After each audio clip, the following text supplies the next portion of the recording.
izləyicilər, mən hal-hazırda Xocalı rayonunun Balıca kəndindəyəm. Bu gördüyümüz yerin adı Damcılı bulaqdır. Bu bir ilahin yarattığı gözəl bir mənzərədir. Gördüyünüz kimi, bax belə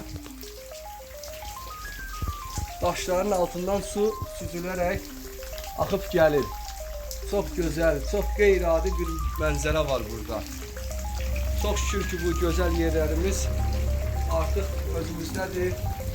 Məğfur düşmənin tapdağından təmizlənibdir.